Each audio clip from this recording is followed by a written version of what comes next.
Yo, what's good, everybody? Welcome back to the Day Trading Institution. I hope everybody has been enjoying the course so far.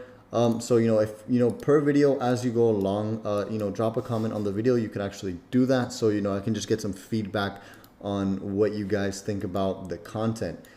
Anyways, this is going to be the part 2 video. So in the first video, just a quick recap, we went over the different types of trends that there are within the market, the different market conditions, along with different types of breaks of structure and a 3-leg extension, which is a confirmation of a new trend.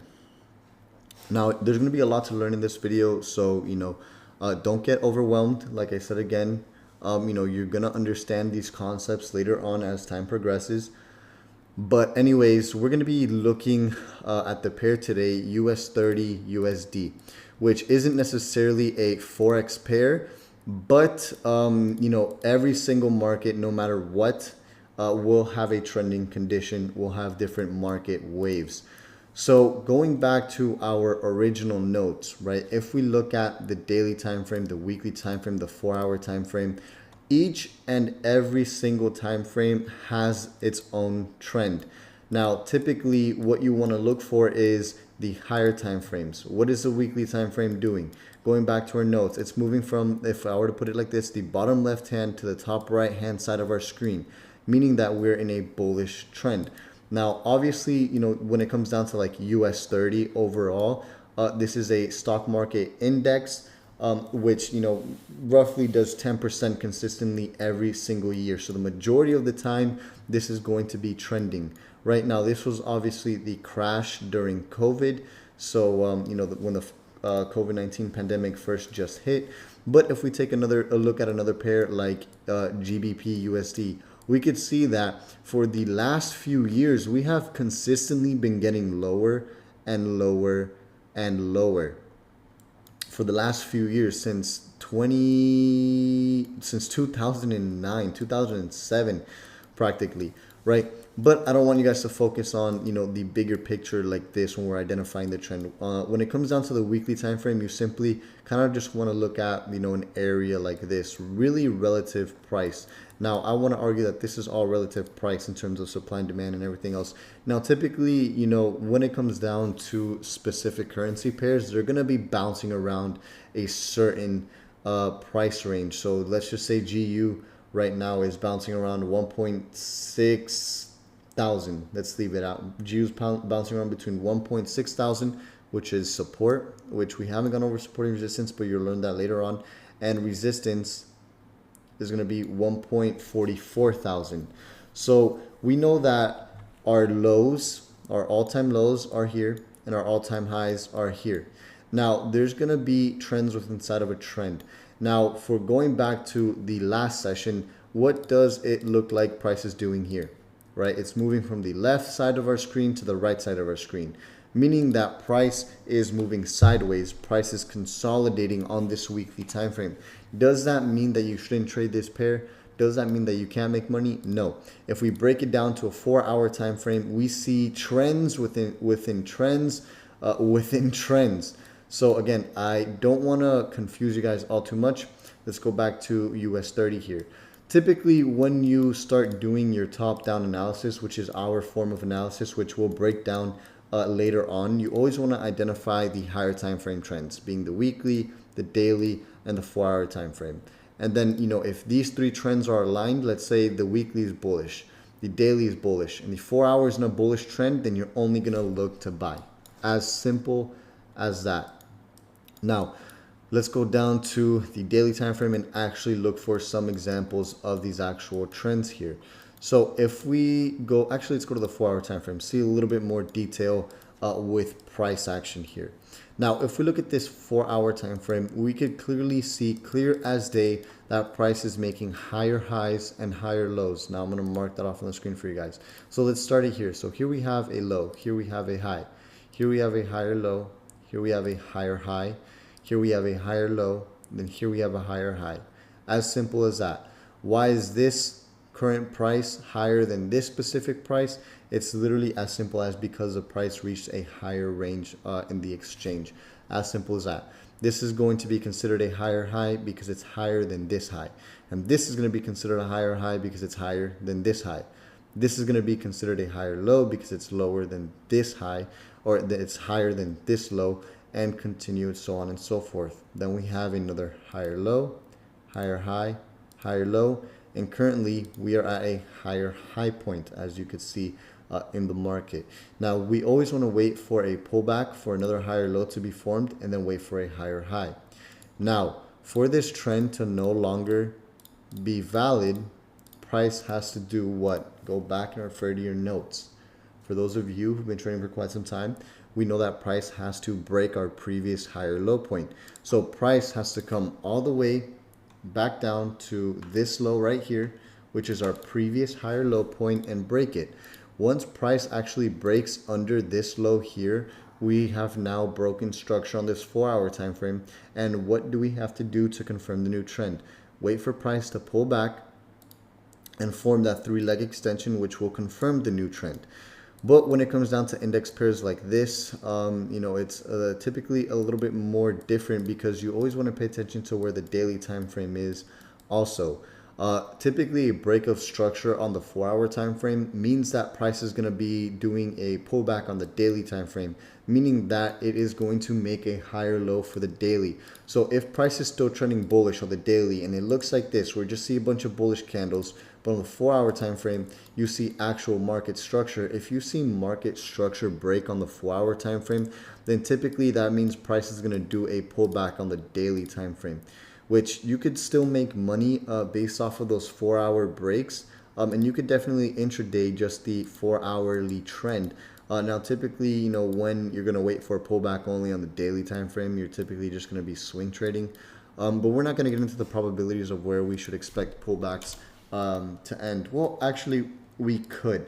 But I just kind of want to go over the basic principles of understanding the trend and where the market currently is. Now, let's take a quick look at gold here, because I feel like gold is also very important here as well. So if we look at gold on the 4-hour time frame, we could see that there is a small bearish trend here. Now, if we look at the daily time frame, we could see that recent price action from October 1st all the way till today being November 5th. Right, price has just been moving sideways. It hasn't really gone up a lot, hasn't really gone down. It doesn't look like this. This is an entire trend here. This is another trend here, right? So, trends are going to look very, very differently, and you're only going to get better at spotting trends and where price could go as you progress in your trading. But this is literally a whole bullish trend here, and then here's a bearish trend, and now it looks like it's going to continue this initial bullish trend. Now, if we were to take a look at this bullish trend, keep in mind, you have to remember, right? Higher low, higher high, higher high, higher low, higher high. This bullish trend is not over until this previous higher low is broken, which is this white line. Now, yes, price went under it a little bit and formed a lower price, but we still closed above the previous higher low, making this a simple low. And then now price has made a higher high, which again, the trend is still valid unless it makes a lower low or a lower high. So when it comes to this trend here, if we look at the 4-hour time frame, right, we know that we're still bullish on the daily time frame. But if we look at the 4-hour time frame, we could see a whole bearish trend here where the market's making lower highs and lower lows, and then price pulled back to its original lower high, but then faked out and continued trading higher, making a higher high. So now we've broken structure on this 4-hour time frame, and we know the daily is going to continue. So in a situation like this, you just want to wait for price to pull back to a previous level of resistance, being here in this case here, so 1800, let's call it, for you to look to buy again. And we're only going to look to buy. Why? Because price is making a higher high. Now again, we want to wait for the pullback to a certain level, and then price can make that 3-leg extension. But keep in mind, there's a lot of levels here that price is gonna, go up and reject. Now let's take another look of an example of a different market structure here on this 4-hour time frame. Right here we have a higher high, higher low, higher high, higher low, higher high, higher low, higher high, break of structure.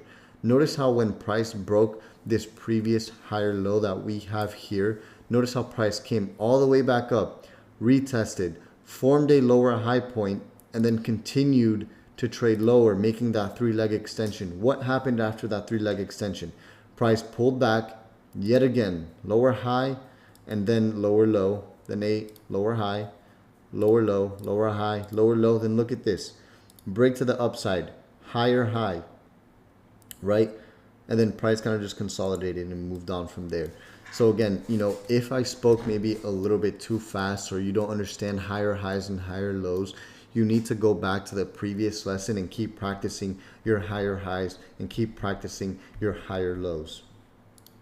Now, let's take a look at another example. Let's look at GJ here, right? Now, notice how price overall was in a very, very, very strong bullish trend, right? Notice how price went completely bullish and then broke this previous low that we have here. Now, notice the market structure after that. Lower high, low, lower high, lower low, lower high, and then price went all the way back down to make a lower low. Now, if you bump up the time frame, what does this look like? This simply looks like this, where price started consolidating, high, low, high, low, high, low, higher high. That is the initial break of this consolidation range. And if you go back to the previous examples of the consolidation ranges, you've noticed that every single time I've made these examples, I've marked it off so price pulls back to its previous consolidation range where you could look to buy again. Now, that doesn't mean you can't sell with this 4-hour time frame, because a 4-hour time frame is a very big time frame, right? You could have made a potential 300 pips, 280 pips, let's call it 300 pips with this sell right here, and know that your target could end over here. This should have been your target, right? Again, I'm not really trying to go into the schematics of trading all too much, just because I want to keep things as simple as possible. And later on, we'll go into more in-depth breakdowns. But notice how we have this consolidation range here, right? Notice the break where price made a higher high where it broke above the previous high, making this a higher high. It is higher than the previous high being here, right? Now notice how price came all the way back down to retest. So now that price is within the highs of the consolidation range again, let me mark it out for you guys, right? Is within the highs of the consolidation range. What can you expect now here?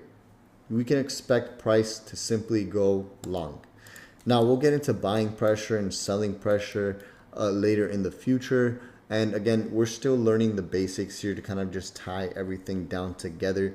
But this could be the first leg or the second leg completing within the 3-leg extension. We only need one more leg to go up to confirm this bullish trend. But at the same time, we don't have to wait for this bullish trend to confirm that it's still a bullish trend, because we've already broken above these highs and pulled all the way back down. We can kind of almost expect the third leg to form. And that's our goal as a trader, is to try and hypothesize where this second leg in this 3-leg extension will form. Because again, remember, 1, 2, we're in the middle of the 3-leg extension. Our job as a trader is to hypothesize where this second leg of the 3-leg extension will form and try and catch the third leg so we could capitalize on the third leg. We're not buying in the middle of the first leg. We're not buying in the middle of the second leg. We're buying before the third leg ends, which you're trying to hypothesize when the second leg will end. And that's when you're going to start looking to take buy positions. It is as simple as that. Now, if I break this down to a 4-hour time frame, I'm trying to find an example here of a break of structure of the 4-hourly time frame of a nice clean trend. But the problem with trading is most of the times markets are going to be moving sideways. Notice how markets are going to be moving sideways here. Markets were moving sideways from July 21st all the way to October 1st. Right, so you're talking about months of price moving sideways. Does that mean you can't capitalize off of these trades? No, not at all. Right, every time price came to the highs, you could look to have just gone short, and every time price came to the lows, you could have looked to buy. This is a huge pip range. This was a pip range of 400 pips, meaning that if you would have sold price from the high, and if you would have sold price from the high and closed that sell position from the low, let's just say you were throwing 100,000 units or one standard lot, you would have made $4,000 on this position. If you would have done 10 lots, you would have made $40,000 on this position. 100 lots, you would have made 400 grand. So again, there's just different levels when it comes to trading. Now, I'm going to be expecting everybody to be in the beginner level, so I wanted to just really quickly talk about the possibilities that yes, this is possible, but you have to solidify your mindset and solidify your trading skill set before you can even think about touching those numbers. I'm telling you, it takes a very long time to build your mindset to be able to really focus on making those bigger numbers. You have to start off with your $100 days and 200 and 400 and 600, then 1,000, then 2,000 and 3,000, and you slowly work your way up.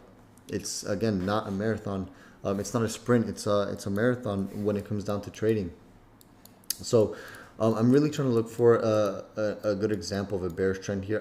I guess I'm gonna use a small bearish trend here, right? So let's just look at another break of structure here, right? So here, let's just start from here. We have higher high, higher low, higher high, higher low, higher high, higher low, higher high, lower low.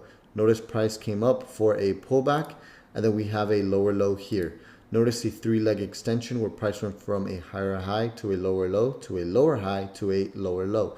This is a confirmed bearish trend. Then watch, lower high, low, break of structure, higher high, higher low, higher high. Then again, break of structure, lower low, lower high, lower low, lower high, lower low. And then we have another break of structure here, higher high, higher low, higher high, low, higher high. It is simple. What I want you guys to do in the community and everything else is I want you guys to find a random chart like this and mark off your higher highs and higher lows. Send it to me, send it to everybody in the chat so they can review, they can critic. Now, everybody's gonna have very different points of where their higher highs and higher lows are. As long as we all have around generally the same concept of what higher highs and higher lows are, that's fine. Because somebody could consider this to be a lower high, then a higher low, then a higher high. I wouldn't consider this to be anything. I'd just consider it to be the middle of a pullback. But that's basically the basics of looking for market structure and identifying market structure. So some key takeaway notes for you guys is identify what the trend is on the weekly, the daily, and the 4-hour time frame. If the weekly is bullish and the daily is bullish and the 4 hours bearish, then that should be like, hey, I'm going to wait to just look to go bullish on this pair. I'm going to wait for that to set up and then look to go long. So hopefully you guys did understand this lesson. Hopefully, if you guys ever have any questions, just feel free to contact me and I'll talk to everybody in the next lesson.